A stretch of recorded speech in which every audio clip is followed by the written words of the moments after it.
சொந்தங்களுக்கு வணக்கம். இது பார்த்தீங்கன்னு சொல்லி சொன்னால் கொய்யா கண்டில இருந்து கண்டுகளை உருவாக்குறதுக்கான வேலை திட்டம் ஆரம்பிச்சிருக்கிறோம். நான் நினைக்கிறேன் உங்களுக்கு முதல்ல 2-3 வீடியோ கொய்யா பற்றி போட்டனால் ஒரு வருஷத்தில் காய்க்கக்கூடிய கண்டு தான் இந்த கண்டு. இப்போ ஒரு வருஷத்தில் கொண்டு வச்சு நிறைய காயல் ஆஞ்சு இப்போ காயல் சீசன் முடிய என்ன செய்கிறோம்னு சொன்னால் அதிலேருந்து வரக்கூடிய ஸ்ட்ராங்கான வைரமான கிளைகளில் பதி வச்சுக்கிறார். மரத்திலேயே வச்சு எல்லாம் பேக் பண்ணி எல்லாம் ட்ராப் பண்ணிக்கிற எல்லாம் நூலால் கட்டி வச்சிருக்கிறோம். இனி வேர் விட்ட உடனே இவ்வளத்தோட கட் பண்ணிட்டு பொட்டில் வச்சுட்டு கொஞ்ச நாள் வளர்ந்ததுக்கு பிறகு முளைக்கு தரலாம், எல்லாம் நாங்கள் நடலாம். ஸோ இந்த மாதிரியான வேலை திட்டங்களும் ரீச்சால போகுது. அதாவது காய மட்டும் இல்லாமல் இனப்பெருக்கம் ஸ்டார்ட் பண்ணியிருக்கிறோம். இனப்பெருக்கத்தில் இதுக்கு ஒரு கொய்யாப்பழங்கிற காயப்பழமா இது பழமா பக்கத்தில் ஒரு கொய்யா வந்தது.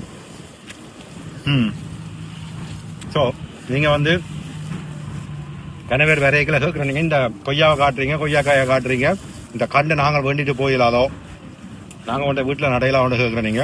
ஸோ அதுக்காக இப்போ என்ன செய்கிறோம்னு சொல்லிச்சுன்னா ஒரு 500 கண்டு பதி வைக்கிறதுக்கான ஏற்பாடை தம்பியாக செய்கிறாங்க. அதனோட ஒரு வெளிப்பாடு தான் இந்த 1 2 3 4 5 6 7 8 9 10 11 12 13 கண்டு 13 இல்லை 14 கண்டு இந்த மரத்தில் மட்டும் பதி வச்சிருக்கு.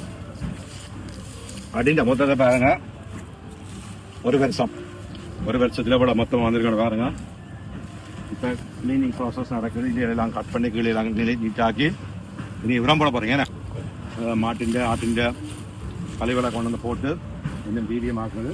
ஆனால் கொய்யாவில் என்ன ஒரு நன்மைன்னு சொன்னீங்கன்னா இது ஒரு பக்கத்தால் பதி வச்சிருக்கணும், கட் பண்ணி விடணும் தேவையில்லை கட்டுகளை.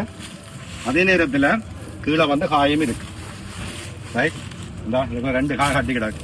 ஏன் இந்த காயை இதை கட்டி விடுறோம்னு சொன்னால் அதில் போய் பாக்டீரியாக்கள், பூச்சிகள், புழுக்கள் போகாமலும் காகங்கள், கிளிகள், குருவியல் கொத்தாமலும் இருக்கிறதுக்காக கட்டி வச்சிருக்கு.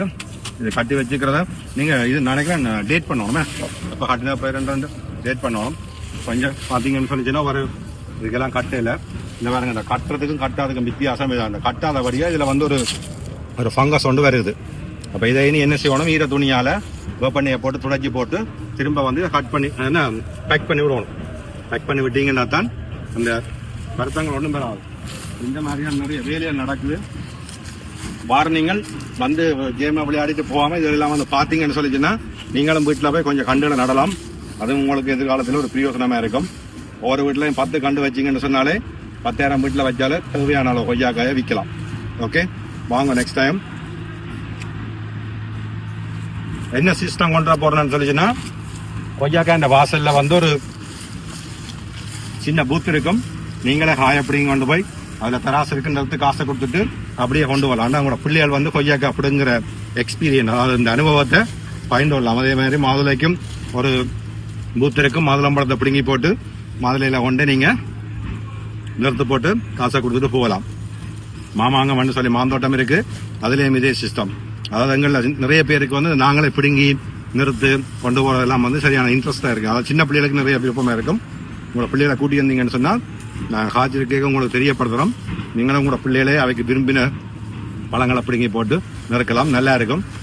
தொடர்ந்து இளைஞருங்க ரீச் ஆவோட இதை மாதிரியான அற்புதமான நிறைய நிகழ்ச்சிகளை இங்கே நிகழ்த்தி கொண்டிருக்கிறோம். மீண்டும் இன்னொரு வீடியோவில் சந்திப்போம். தேங்க்யூ, பாய்.